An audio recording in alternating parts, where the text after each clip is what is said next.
Les affaires sont pratiquement au point mort pour Abdul Rachid Fousseini en raison de la pandémie. La clientèle de sa boutique d'art et d'artisanat est majoritairement composée de touristes. Mais la situation a pris une tournure différente lorsque le gouvernement a commencé à restreindre les voyages dans le pays pour freiner la propagation du Covid-19. Pas de touristes, pas de visiteurs, donc notre entreprise fonctionne très lentement. Personne ne vient.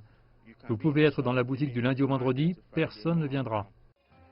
Le tourisme est le quatrième contributeur de devises de l'économie ghanéenne.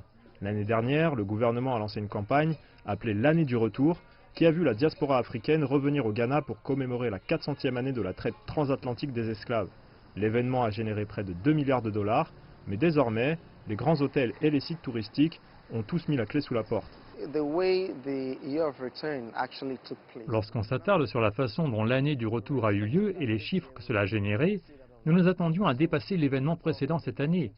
Le Covid, à ce moment précis, a été très dévastateur, car nous avons dû tout fermer. En 2019, les arrivées de touristes ont augmenté de 45% en un an, selon l'autorité du tourisme du Ghana. L'Organisation internationale du tourisme a affirmé que les arrivées pourraient diminuer de 20 à 30% en raison de l'impact du Covid-19. L'espace aérien et les frontières du pays sont toujours fermées.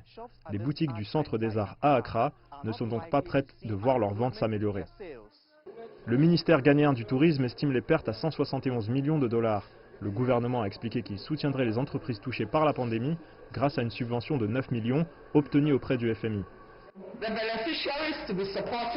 Les bénéficiaires comprennent principalement des entreprises locales ghanéennes dans la chaîne de valeur touristique, dont les micro-entreprises de 3 à 5 personnes, les petites entreprises de 6 à 30 personnes et les entreprises moyennes qui emploient entre 31 à 100 personnes.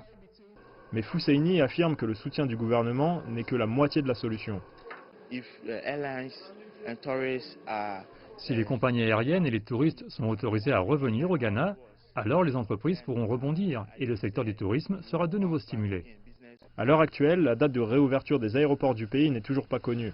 Les spécialistes ont expliqué que le secteur touristique ghanéen pourrait mettre 3 ans pour se remettre complètement du choc causé par la pandémie.